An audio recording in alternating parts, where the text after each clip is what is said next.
Olá, meus amigos, tudo bem com vocês?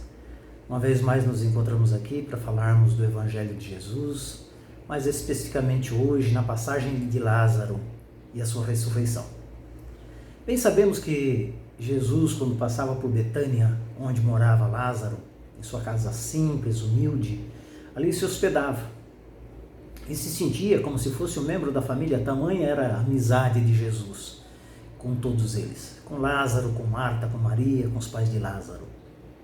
Nesta passagem especificamente, é onde começa todo o processo da crucificação de Jesus. É o que desencadeia toda a jornada, toda a caminhada de Jesus rumo ao Calvário. Até porque esta ressurreição contrariava as leis do Sinédrio e os sacerdotes ofendidos, pelas ações de Jesus, contrariando a lei mosaica, desencadeiam então um processo que nós já conhecemos.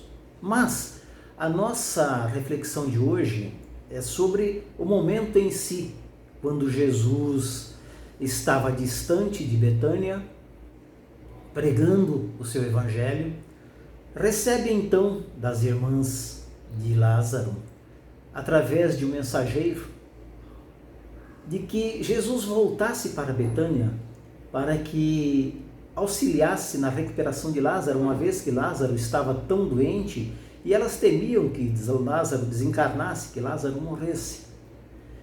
Então mandam, ao perceber esse problema, ao perceber a doença, mandam um mensageiro até Jesus, a 2 dias de distância, onde Jesus se encontrava.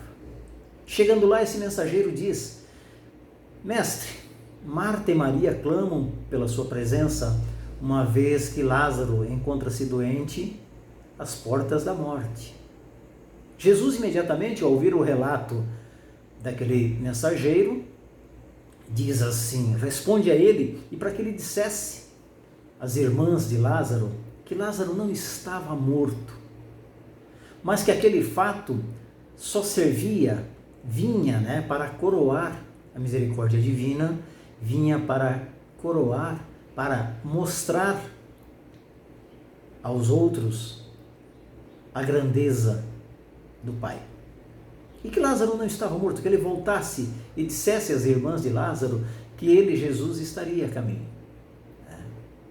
Aí então, terminada os seus compromissos, Jesus ruma de volta a Betânia. E quando se chegava das portas da cidade, Marta e Maria, mais especificamente Marta, ao perceber a presença, da aproximação de Jesus, ela corre ao seu encontro e diz: Mestre, que bom que voltou. Lázaro está morto há 4 dias. E se você aqui estivesse, isso não teria acontecido. Quando ela se refere aos 4 dias, seriam os 2 dias da ida do mensageiro até Jesus e o retorno de mais 2 dias deste mensageiro à cidade de Betânia. E Marta, então, ao dizer a Jesus que Lázaro estava morto há 4 dias, muitos de nós poderemos indagar, Ora, mas 4 dias, invariavelmente, um corpo ele já começa a entrar num estado de decomposição. Porém, naqueles tempos havia um costume de que quando havia os desencarnes, esses corpos eles eram enrolados por ataduras com óleos, com unguentos, eram envolvidos nestas ataduras e colocados nas tumbas, para que quando acontecesse o processo da decomposição, o odor não se exalasse, sendo então misturado com o odor dos perfumes que se colocavam, dos óleos ou das essências, amenizando aquele cheiro. Certamente que numa região tão quente como aquela, a decomposição teria um processo muito mais acelerado. Porém, Jesus, espírito como era, de alta hierarquia e conhecimento, conhecendo os mistérios da natureza, os mistérios divinos, sabia o que ali se passava. E é importante nós ressaltarmos que nesta condição, nesta situação, neste estado de catalepsia, Jesus sabia que o perispírito de Lázaro não havia, que o espírito e o perispírito não havia sequer ter se desligado de Lázaro. Até porque sabemos nós que tinha ele esta capacidade de observar se aquele laço que une o espírito ao corpo ainda permanecia ou não. E como ele mesmo disse, que aquele fato serviria para demonstrar o amor e a grandiosidade de Deus, do Pai, como disse Jesus. Ora, ao deparar-se com aquela situação, conhecedor dos processos, e existe nesse processo de catalepsia, e é necessário que expliquemos, e Jesus deveria ter esta informação certamente, nós sabemos que na Idade Antiga, quando muitos bebiam ou comiam em pratos ou copos de chumbo, dependendo da alimentação, dependendo da bebida, principalmente alcoólica, mesmo que fosse o vinho, o álcool em contato com o chumbo trazia ao corpo um estado de dormência, um estado de coma, um estado de catalepsia, como chamamos. Tanto é que daí deriva-se o velório, daí deriva-se o sino, ou aquilo que chamamos, salvo pelo gongo. Por quê? Estes indivíduos, quando utilizavam-se de copos ou de pratos de chumbo, determinado alimento ou determinada bebida, traziam ao corpo o estado de dormência. E ele entrava então, ficava como se morto estivesse. Muitos eram sepultados.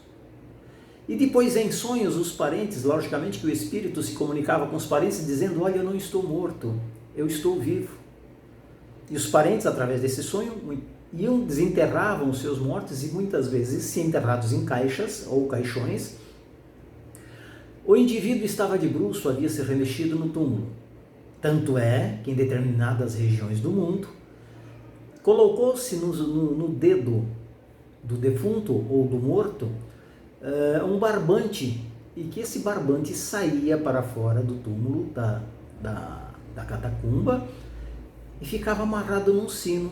Eventualmente, se ele se mexesse, se ele acordasse, ele então iria se movimentar e aquele sino iria tocar. Por isso que temos hoje a expressão salvo pelo gongo, porque então iriam lá, desenterravam ele e ele continuava a sua vida.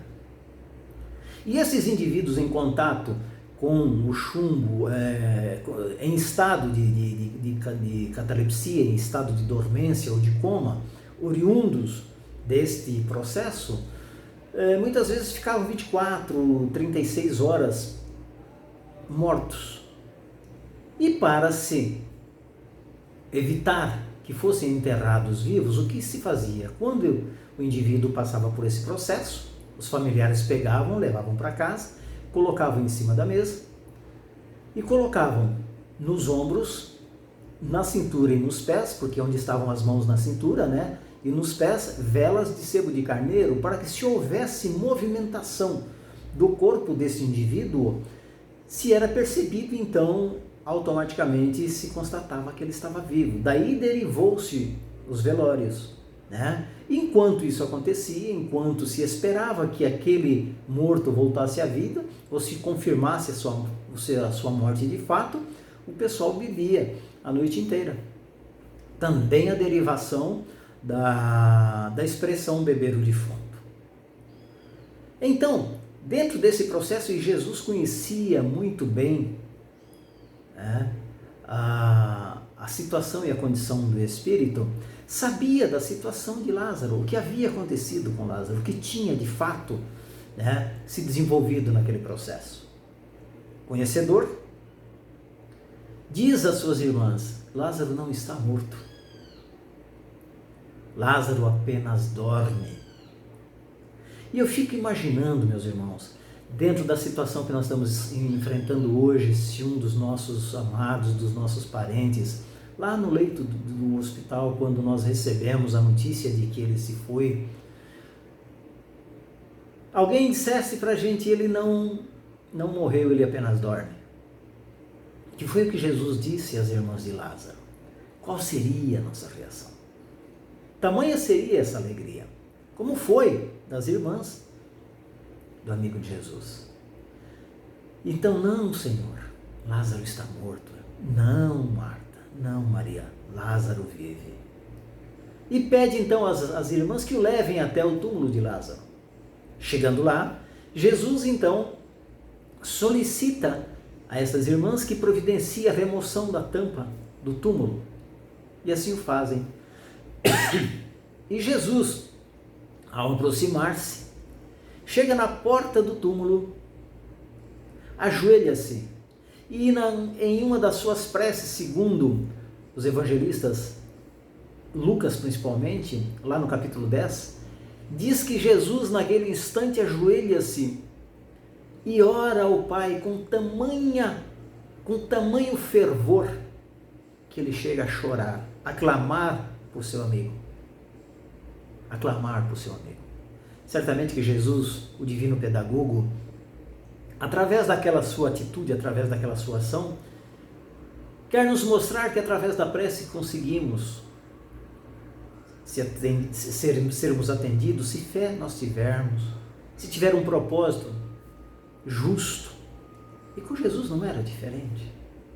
Então, após esta prece fervorosa, Jesus levanta-se, olha para dentro da tumba e diz, porque era uma gruta, diz: Lázaro, saia para fora. E aí então começa a movimentar-se um vulto envolto em todas aquelas ataduras e começa a caminhar na direção de Jesus. Começa a caminhar na direção do povo e fico novamente imaginando qual seria a reação de todos nós se observássemos um dos nossos parentes levantando-se do caixão, levantando-se do túmulo. Lázaro então vem para fora, todo envolto em ataduras, certamente que se desvencilha de tudo aquilo, e ali então, aos olhos de muita gente, porque o simples fato de Jesus estar em Betânia, de Jesus ir até a tumba de um morto, todos queriam ver se Jesus de fato tinha a capacidade da ressuscitação. Acontece, Lázaro então volta, entre aspas, à vida para seguir o seu curso. E ali, a partir deste evento, chega ao Sinédrio, chegam ao templo, a notícia de que Jesus havia ressuscitado os mortos, contrariando a lei mosaica de que aquele que morreu jamais voltaria. E desencadeia todo o processo da crucificação, da prisão de Jesus, que nós já conhecemos, porque ali começa a perseguição. Saindo dali é que Jesus vai para a ceia de Páscoa, para o Monte das Oliveiras, e depois para a ceia de Páscoa, vai para a ceia de Páscoa para depois vir para o Monte das Oliveiras, e faz naquele dia novamente uma prece quando ele transpira em sangue. Ainda no advento da morte, da ressurreição de Lázaro, dentro daquilo que nós estamos e acreditamos no dia de hoje, como está a nossa fé, uma vez que estamos distanciados das nossas casas espíritas, dos nossos templos religiosos? Já faz 1 ano e 3 meses que estamos fora. Praticamente foi em março do ano passado, a nossa última reunião no Maria de Magdala. Como será que anda a nossa fé ao nos depararmos com uma situação desta de Lázaro e Jesus? Será que nos enfraquecemos? Será que estamos ainda ligados mentalmente aos espíritos amigos que nos assessoram, nos visitam no Maria de Magdala, ou mesmo aos nossos mentores espirituais, esta lição de Jesus no sentido de fé, ele, Jesus, ter orado. O entendimento nosso espírita no sentido de sabermos que existe vida além da vida, e mesmo nos desencarnes que estamos enfrentando, das pessoas que conhecemos, dos parentes que conhecemos, que foi somente uma transição em que o espírito sai do corpo para voltar à sua pátria de origem, mas que continua a existir. Ou será que as nossas dores, assim como foi a dor de Marta, assim como foi a dor de Maria, ao perceber a morte do seu irmão, se desesperaram? Mas Marta, que tinha muito mais fé em Jesus,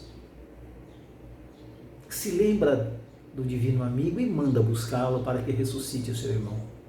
E aí, quando nós ouvimos dos nossos irmãos evangélicos, e às vezes até criticamos, né? Quando eles nos procuram para dizer, olha, a nos convencer, né? Olha, aceite a Jesus para que você seja salvo. Se meditarmos profundamente no que eles nos falam a respeito da salvação, meus irmãos, eu cheguei à conclusão de que eles têm razão. Porque aceitar a Jesus é aceitar os seus ensinamentos. Aceitar a Jesus é aceitar que aquilo que ele nos deixou como exemplo nos traz o esclarecimento.